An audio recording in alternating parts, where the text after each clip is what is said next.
Saat ini we have our special guest from EF Kids and Teen Cinere, Mr. Fadi Barbey. Correct me if I'm wrong. Barsbey. That's okay. Barsbey, yeah. Yeah. That's okay. And then juga we have Bu Vina, Miss Vina from EF Cinere also. Okay, good afternoon everyone. Good afternoon, Mister. Iya, semoga kita masih berada dalam lindungan Allah Subhanahu Wa Taala, masih sehat, gitu kan, stay safe, dan juga sharing kali ini bisa bermanfaat buat kita semua. Sebelum itu, alangkah baiknya kita membaca basmalah. Bismillahirrahmanirrahim. Oke, hari ini kita akan mencoba berbincang-bincang tentang English learning in Alphard, gitu kan. Bagaimana sih SMA Alphard ini bisa menjadikan anak-anak kita nantinya menjadi anak yang fluent in English, gitu kan. Our high school more fluent in English, gitu kan.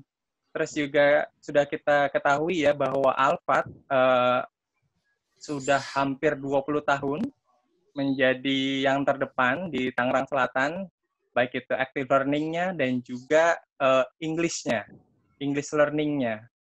Dan sudah beberapa juga lulusan Alphard yang bersekolah atau berkuliah di luar negeri, gitu kan. Jadi pengen tahu banget sih, gitu kan. Kita pengen tahu banget sih apa sih yang jadi, kenapa sih English menjadi yang paling keren gitu ya kan, salah satu yang paling keren di Alphard. Dan sudah ada pemateri kami, Miss Gita, selaku English teacher in Alphard, gitu kan. Dan juga nanti akan ada penjelasan lagi dengan Mr. Fadi. Mr. Fadi? Yes. Where do you come from? Oh, I'm from the U.S.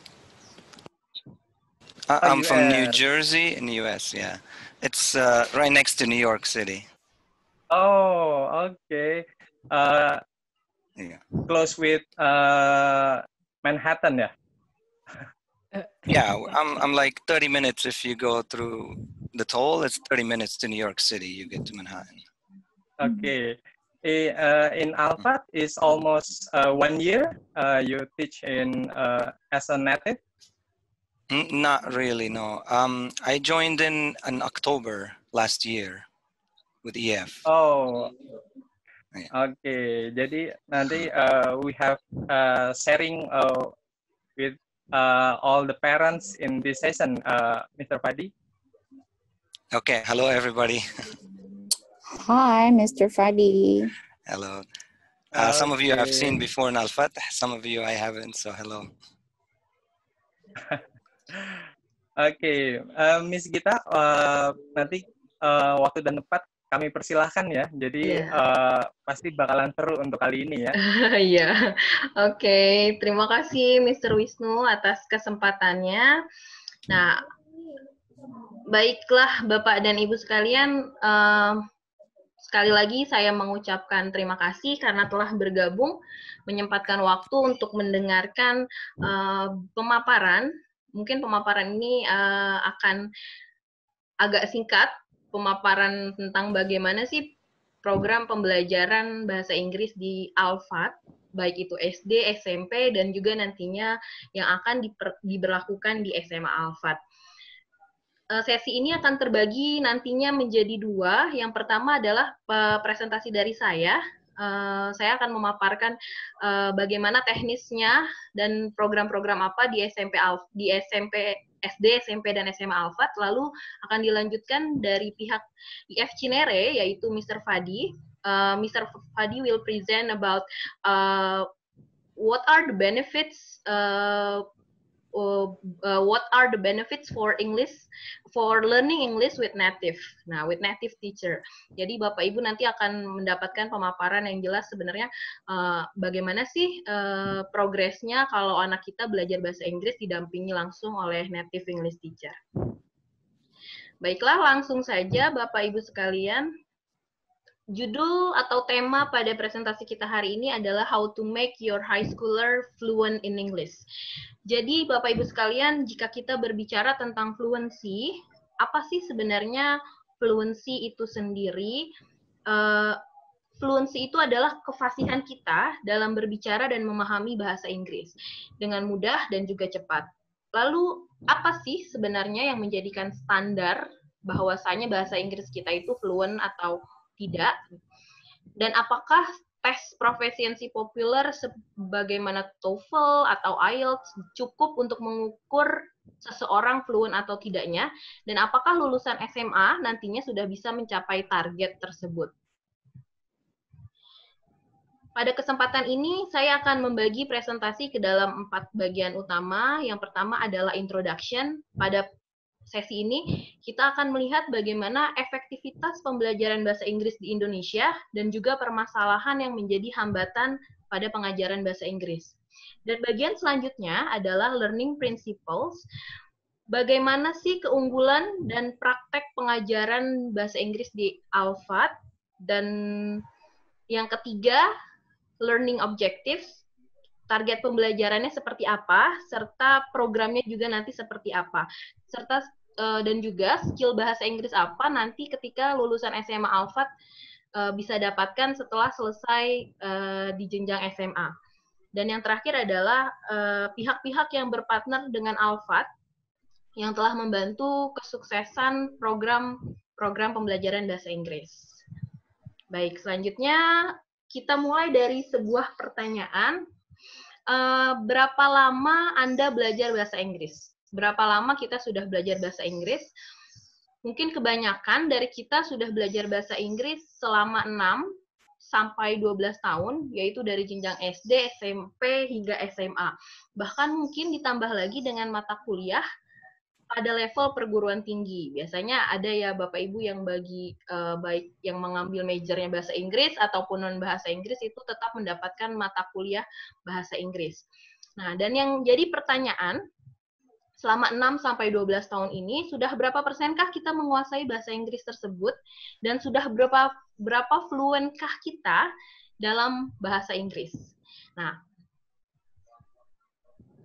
sebenarnya berbagai terobosan telah dilakukan pemerintah demi mengoptimalkan penguasaan bahasa Inggris. Kebijakan mengenai pelajaran bahasa Inggris di sekolah adalah salah satunya. Nah, kalau Bapak Ibu masih ingat, dahulu sempat diberlakukannya program rintisan sekolah berstandar internasional atau RSBI.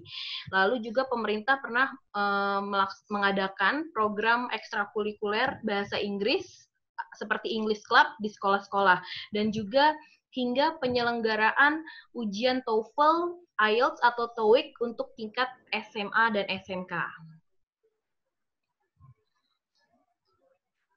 Namun, apakah usaha tersebut berjalan sesuai harapan? Nah, ini faktanya. Sepertinya sih cara-cara pemerintah belum banyak memberikan sumbangsih yang berarti untuk pengembangan pengajaran bahasa Inggris di Indonesia. Dari mana sih kita tahu? Nah, menurut survei yang diadakan Education First terkait dengan English Proficiency Index pada tahun 2019, dalam hal kemahiran berbahasa Inggris, Indonesia menempati posisi 13 dari 26 negara Asia lainnya dan berada pada urutan 61 dari 100 negara di dunia dengan skor akhirnya 50,06. Dan dari 5 golongan, sangat rendah, rendah, menengah, tinggi, hingga sangat tinggi, Indonesia masuk pada kategori rendah. Nah, Bapak Ibu sekalian, dalam hal ini dapat ditarik berbagai kemungkinan mengenai penyebab rendahnya kemahiran berbahasa Inggris masyarakat Indonesia. Salah satunya adalah sistem pengajaran bahasa Inggris yang tidak imbang pada setiap aspek.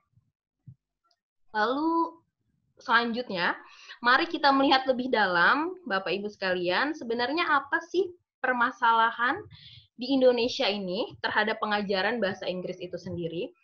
Berikut adalah 4 permasalahan utama yang telah saya rangkum dari banyaknya permasalahan-permasalahan yang ada. Nah, yang pertama adalah kurangnya English exposure. Kurangnya expose terhadap bahasa Inggris itu sendiri. Jadi jika kita berbicara tentang expose, maka ada dua macam exposure, yaitu mungkin internal exposure dan juga external exposure. Padahal dalam hal internal exposure, hal ini meliputi motivasi diri untuk belajar, untuk mempelajari bahasa itu sendiri, dan juga mungkin individual practice dari individu itu sendiri.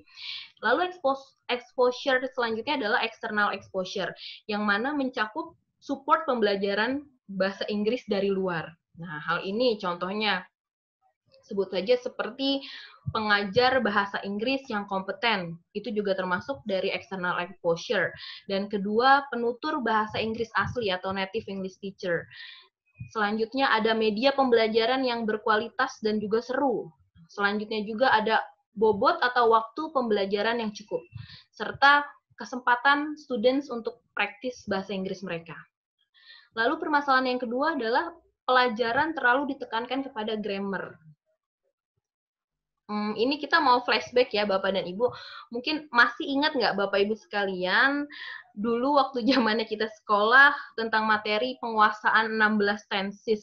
Nah, itu pengalaman saya sekolah dulu untuk menghafal ke-16 formula tensi tersebut, itu kayaknya emang struggle banget dan something banget. Kayaknya kalau kita udah menghafal ke-16-nya tuh itu sebuah sesuatu yang bisa kita banggakan banget ya. Wow banget gitu ya. Nah, tapi pertanyaannya, apakah kira-kira dengan model menghafal rumus tensis tersebut, apakah kita dapat menggunakannya sesuai dengan konteks yang tepat? Lalu, apakah ketika kita melakukan conversation dengan bahasa Inggris, penggunaan tensisnya sudah auto benar, atau masih kita mikir, aduh salah nggak ya, atau benar nggak ya kalau kita pakai present, benar nggak ya ini pakai past tense? Beneran. Ya, dan mungkin sebenarnya banyak sekali hal yang harus dievaluasi dari metode pembelajaran tensis seperti itu. Dan sedihnya nih Bapak dan Ibu sekalian, metode tersebut ternyata sampai saat ini masih mengakar di banyaknya penerapan pengajaran bahasa Inggris di sekolah-sekolah.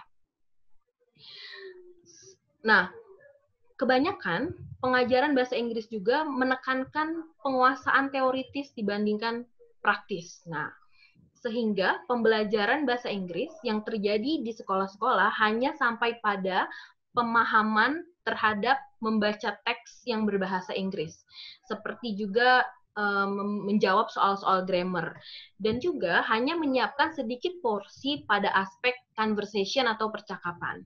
Nah, gaya pembelajaran secara teoritis ini perlahan membentuk suasana belajar menjadi suasana yang pasif. Sehingga pengetahuan hanya berpusat pada pengajar tanpa ada timbal balik dari pengajar ke siswa. Siswa pun seolah-olah menjadi pihak penerima ilmu tanpa ada kesempatan melatih ilmu yang dia dapat, melatih skill bahasa Inggris yang dia dapat. Sehingga secara tidak langsung ini dapat menjadi akar penyebab miskinnya keterampilan berbicara bahasa Inggris.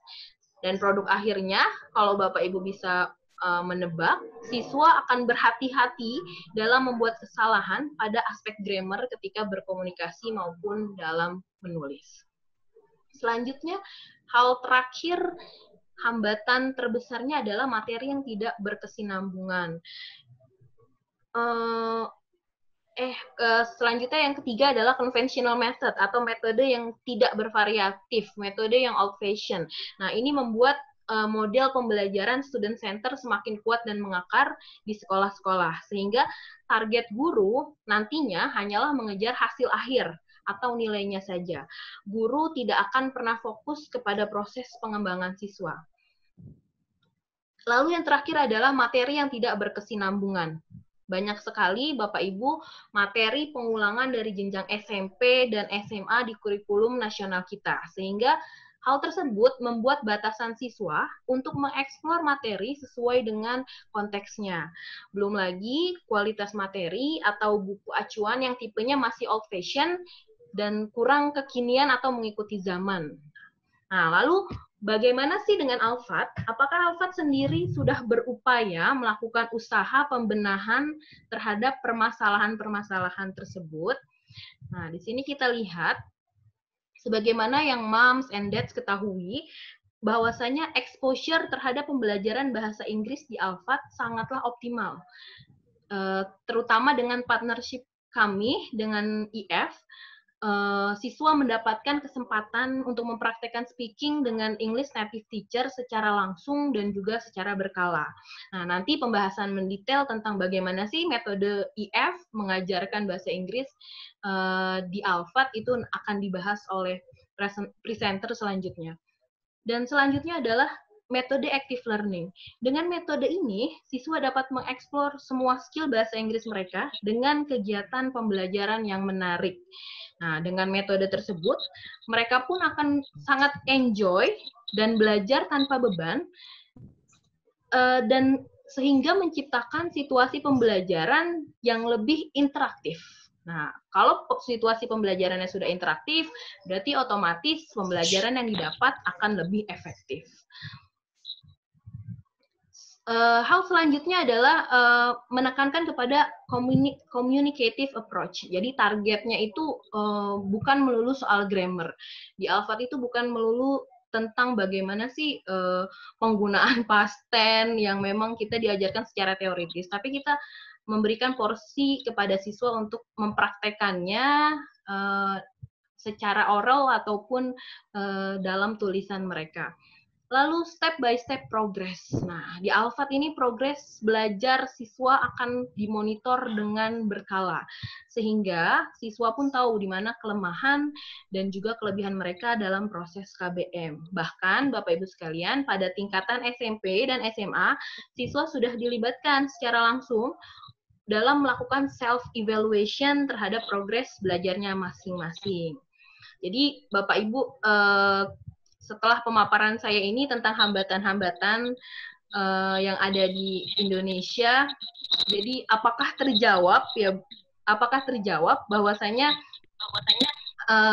sejak pertama berdirinya Alphard sebenarnya kami sudah menganalisa berbagai bentuk permasalahan dan menjawab tantangan tersebut melalui program-program pembelajaran bahasa Inggris yang sangat baik yang telah kami terapkan dari awal Alphard berdiri. Lalu selanjutnya, standar pencapaian. Nah, ini adalah target pencapaian pemerintah dalam pembelajaran bahasa Inggris. Dalam teorinya, Wells mengatakan terdapat 3 tingkatan literasi. Yang pertama adalah functional level, informational level, dan epistemic level. Nah, ini pada tingkat functional level, siswa diharapkan dapat menggunakan bahasa untuk memenuhi kebutuhan hidup sehari-hari. Seperti contohnya membaca surat kabar, membaca manual, atau membaca artikel dalam bahasa Inggris. Nah, ini target untuk level SMP. Lalu untuk level SMA apa sih targetnya? Nah, pada tingkatan informational level ini, siswa diharapkan dapat mengakses pengetahuan dengan bahasa Inggris yang telah dikuasainya. Seperti halnya mengisi soal dalam bahasa Inggris atau berkomunikasi dengan bahasa Inggris serta melakukan wawancara serta mengakses berbagai macam informasi dengan bahasa Inggris.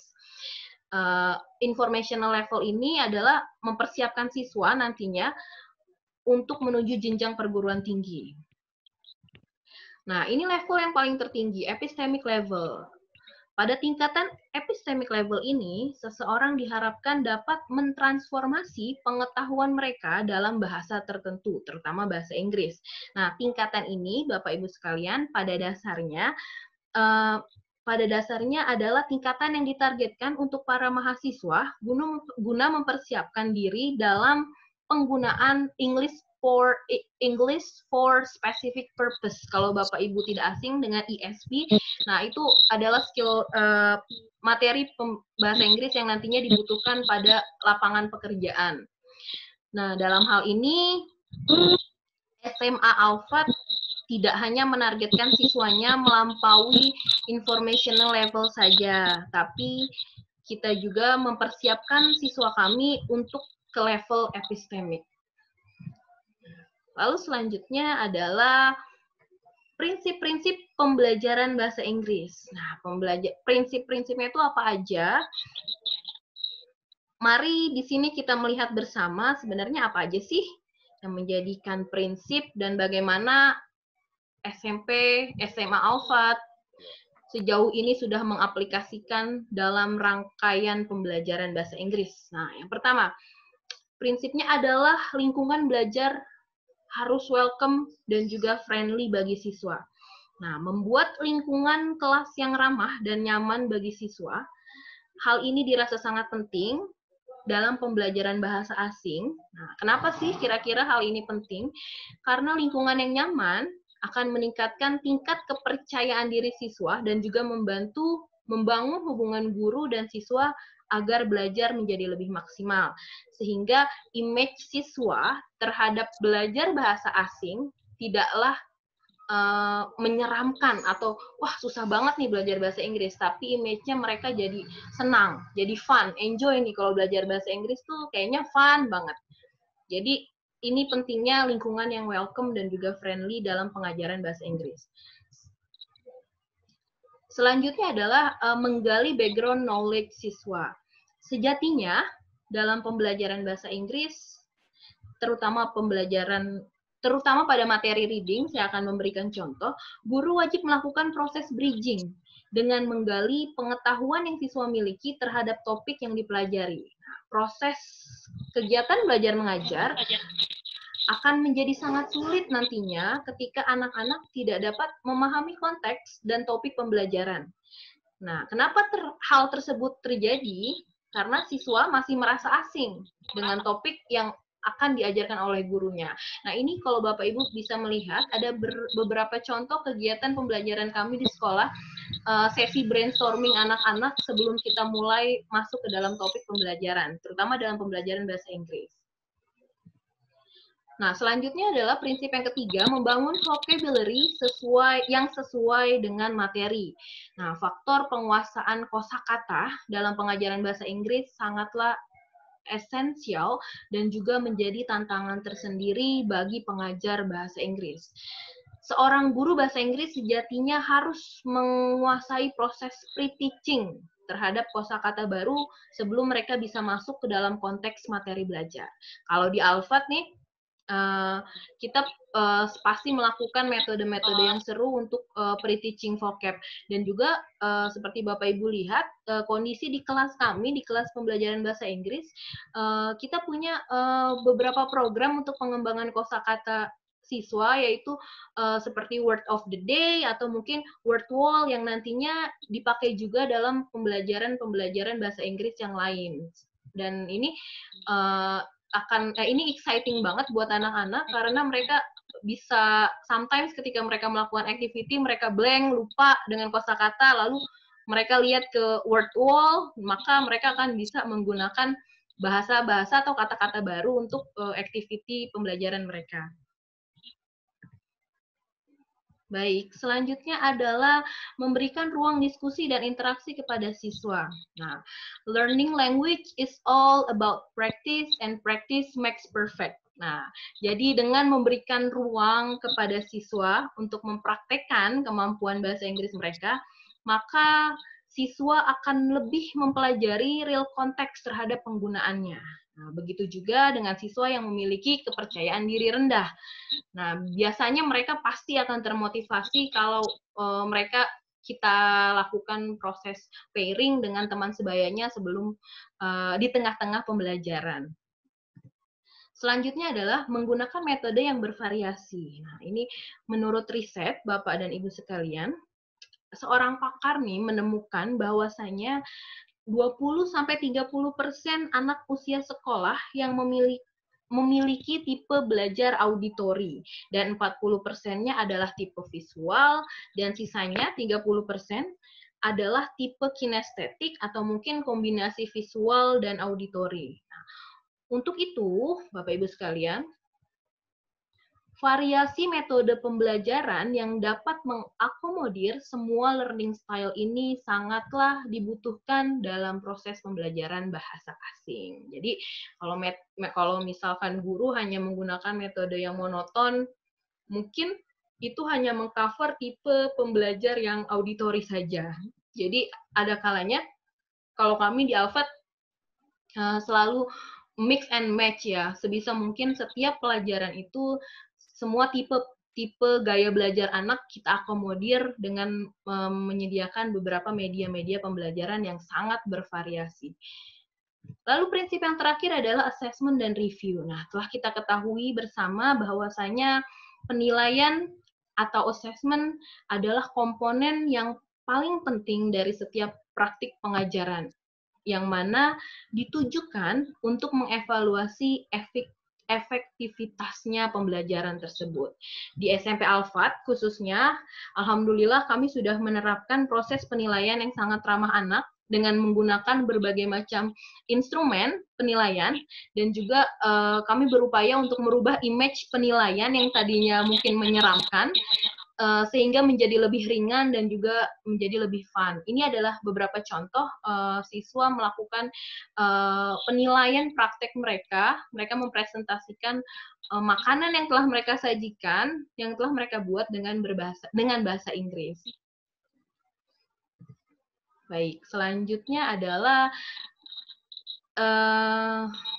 target. Nah, nanti ke depannya tuh lulusan SMA Al-Fat targetnya apa sih? Dapat skill apa sih setelah melakukan proses belajar mengajar bahasa Inggris selama 3 tahun? Sebenarnya Bapak dan Ibu sekalian, ada beberapa hal yang memang sudah diterapkan di SMP Al-Fat. Yang membedakan dengan SMA Al-Fat nantinya adalah pastinya materinya atau kontennya itu akan lebih tinggi levelnya dibanding yang SMP. Nah, langsung saja di sini dalam bahasa Inggris, Bapak Ibu sekalian, mungkin ada beberapa yang Bapak Ibu sekalian sudah familiar.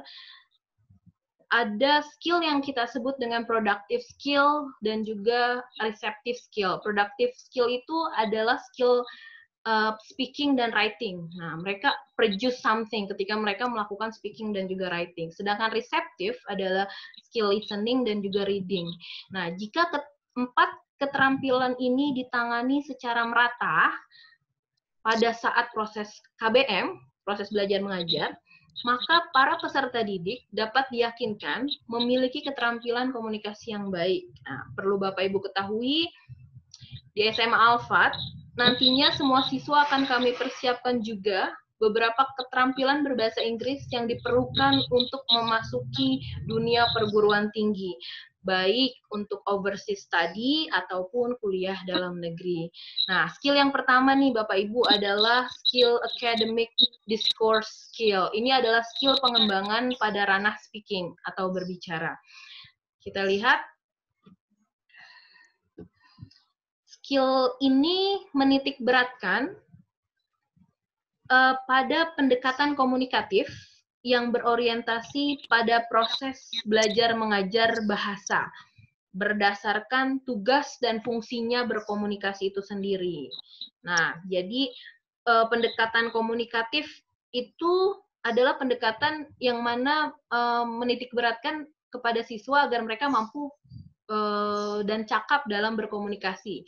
Nah, kalau kita lihat di sini, ada beberapa kegiatan yang memang sudah kita biasakan dalam pengajaran bahasa Inggris, metode-metode debate atau discussion dan juga presentation terhadap siswa didik kami di SMP Al-Fat. Dan nantinya akan dilanjutkan di SMA Al-Fat. Lalu selanjutnya adalah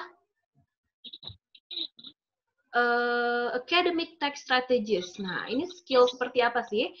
Ruang lingkup dari pengembangan skill ini sebenarnya adalah reading dan listening. Nah, pada ranah readingnya, siswa diharapkan memiliki kemampuan dalam memahami dan menganalisa teks-teks akademis, yang mana pada level perguruan tinggi hal tersebut sangat dibutuhkan. Jadi kita sudah mempersiapkan nih, di SMA Al-Fat, mereka akan kami expose dengan beberapa teks yang stylenya adalah academic style teks, baik itu mungkin teks-teks artikel-artikel yang memang mengarah kepada pengembangan mereka nanti ketika di perguruan tinggi. Nah, adapun program pembelajarannya apa saja sih? Nah, yang pertama kita ada reading journal. Ini adalah program di mana siswa akan membuat ide pokok ataupun kegiatan merangkum sebuah teks secara berkala yang akan kita buat jurnalnya. Jadi nanti kegiatan reading journal ini akan kita lakukan tergabung dengan pembelajaran bahasa Inggris. Mungkin akan dilakukan seminggu sekali, mereka harus store reading journal mereka. Jadi kita membiasakan dan membudayakan kebiasaan membaca anak sejak dia di bangku SMA, sehingga nanti ketika kuliah nggak keteteran nih kalau kalau anak-anak menghadapi diktat-diktat kuliah, bacaan-bacaan atau literasi-literasi lain yang berbahasa Inggris. Selanjutnya adalah program Reading Buddy. Program ini akan melatih siswa untuk terbiasa melakukan pembahasan teks dengan teman sebayanya. Nah, ini lebih kepada mereka sharing terhadap sebuah artikel, diskusi, mungkin pairing activity dengan teman sebayanya. Selanjutnya ada class reading activities. Ini adalah kegiatan membaca di kelas. Mereka juga akan belajar bagaimana teknik-teknik membaca, mungkin aplikasi teknik dari scanning, skimming, dan juga mengevaluasi teks. Lalu dalam ranah listening, kami membiasakan siswa dengan expose terhadap authentic material agar mereka terbiasa dengan real life situations, Nah, seperti halnya listening to public announcement, weather forecast, radio interviews, songs, radio commercials, dan bahkan interaksi mereka dengan native teacher itu juga akan meningkatkan skill listening mereka. Nah, baiklah Bapak Ibu sekalian, skill yang terakhir adalah composition skill. Nah, skill ini nantinya akan mempersiapkan siswa untuk terbiasa menulis, terutama dalam konteks academic writing. Nah, ada program-programnya, beberapa program diantaranya yang pertama ada Writing Buddy. Siswa akan belajar mandiri dengan mengaplikasikan peer correction dan memberikan feedback kepada partnernya nanti. Jadi kita akan sudah membiasakan mereka untuk melakukan peer correction dengan teman sebayanya. Terutama, jadi mereka setelah membuat tulisan, mereka akan saling tukar dengan temannya untuk melakukan peer correction. Setelah itu, akan ada program juga vocabulary journal. Kegiatan yang menitik beratkan pada vocab enrichment ini akan terintegrasi nantinya dengan pembelajaran reading atau writing, yang mana mereka nanti akan membuat word store dari kegiatan belajar mengajar. Jadi setiap pembelajaran mereka akan seperti halnya merangkum dan juga mengumpulkan kira-kira kosakata apa yang mereka temui, kosakata baru yang nantinya akan mereka gunakan untuk integrasikan pada pembelajaran lainnya. Setelah itu ada juga program essay practice writing. Nah, siswa akan mulai belajar sejak di SMA tentang pembuatan esai sederhana dalam bahasa Inggris, seperti contoh opinion essay, atau mungkin jenis-jenis esai lainnya, esai sederhana lainnya yang nanti berguna ketika mereka memasuki jenjang perguruan tinggi. Nah, baik. Selanjutnya adalah our partners. Nah, kita masuk kepada yang pertama. Saya akan membahas tentang Cambridge Assessment English yang Alphard gunakan dari level SD, SMP hingga nanti di SMA. Lalu apa sih, mungkin beberapa dari Bapak dan Ibu sekalian sudah familiar dengan apa sih tes Cambridge, atau mungkin sudah memiliki pengalaman anak-anak Bapak dan Ibu mengambil tes tersebut. Jika kita berbicara tentang Cambridge, maka kita akan berbicara tentang acuan atau standar yang digunakan tes internasional tersebut.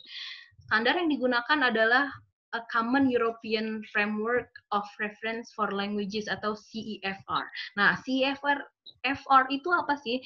Nah, ini adalah standar internasional yang menggambarkan kecakapan berbahasa Inggris. Nah, standar tersebut ada 6 level, Bapak Ibu sekalian. Dimulai dari level A1 hingga C2. Nah, berikut kita lihat, ini adalah bentukan measurement-nya dari level A1, A2, B1, B2, C1, C2. Di sini ada pre-A1. Pre-A1 ini kita kenal juga sebagai young learners ya. Ini SD Alphard di kelas 2, 4, dan 6 juga mengambil level young learners ini. Lalu ketika mereka di kelas SMP, di kelas 8 mereka mengambil level A2, A2 Key for Schools. Nah, siswa SMA Al-Fat nantinya akan mengambil tes Cambridge pada kelas 12.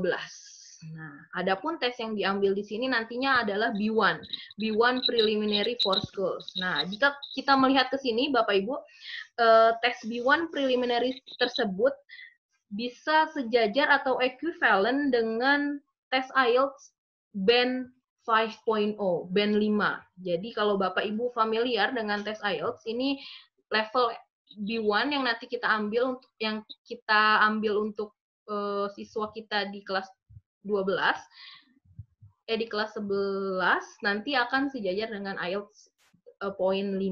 Nah, sehingga apa sih keuntungannya? Hal tersebut akan memudahkan siswa jika nantinya ingin melanjutkan kuliah ke luar negeri atau kuliah pada program-program internasional perguruan tinggi dalam negeri. Nah, perlu Bapak Ibu ketahui untuk overseas study saja, terutama undergraduate, mungkin syarat skor IELTS yang dibutuhkan berkisar di 6 sampai 6,5. Nah, sehingga kalau anak Bapak Ibu nantinya sudah melakukan tes B1, sebut saja progresnya nanti persiapannya hanya tinggal sebentar lagi untuk mencapai skor 6 atau 6,5 sebagaimana yang disyaratkan oleh universitas di luar negeri. Selanjutnya, kenapa sih kita memilih ujian Cambridge untuk anak didik kita? Yang pertama adalah memotivasi siswa. Jelas dengan kita memilih tes Cambridge, maka itu akan menjadi motivasi tersendiri untuk siswa dalam mempelajari bahasa Inggris, gitu ya. Jadi sehingga mereka nantinya akan lebih termotivasi dan semangat untuk belajar bahasa Inggris. Selanjutnya adalah menunjukkan sekolah berstandar internasional. Dengan mengambil tes Cambridge, maka siswa mendapat bukti yang objektif dari badan berstandarisasi internasional, yaitu University of Cambridge, bahwa mereka telah mencapai kompetensi dan kesuksesan dalam program bahasa Inggris yang juga memenuhi standar nasional. Nah, lalu alasan yang ketiga adalah membuat bahasa Inggris lebih relevan. Nah, relevan. Ujian Cambridge itu meliputi 4 aspek keterampilan berbahasa, yaitu reading, writing, listening, dan juga speaking. Nah, sehingga hal tersebut sangat relevan dan akan berguna dalam kehidupan sehari-hari siswa didik kita. Dan juga siswa yang telah mengambil Cambridge English Certificate ini akan memiliki bukti yang konkret dalam kemampuan berbahasa Inggris mereka. Alasan yang keempat adalah meningkatkan bahasa Inggris siswa selangkah demi selangkah. Nah, ini alasan ini sebenarnya juga sangat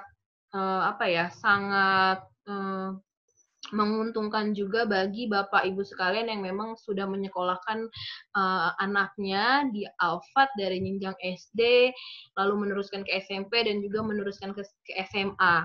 Jadi mereka kompetensi bahasa Inggrisnya telah terbangun secara step by step dari SD, SMP hingga SMA. Jadi lebih linear ya Bapak dan Ibu. Setelah itu, alasan yang terakhir adalah memiliki kualitas yang terpercaya. Nah, sebagaimana kita ketahui, satu-satunya badan sertifikasi bahasa Inggris University of Cambridge adalah badan sertifikasi bahasa Inggris yang berstandar internasional yang telah ada dan berdiri sejak tahun 1913 dan menerapkan standar mutu yang sangat tinggi. Jadi, memang kualitasnya sangat terpercaya. Baiklah, Bapak Ibu sekalian, mungkin itu saja pemaparan dari saya terkait dengan program-program dan proses pembelajaran di SMP dan SMA Al-Fat. Dan pemaparan selanjutnya akan dilanjutkan oleh Mr. Fadi from EF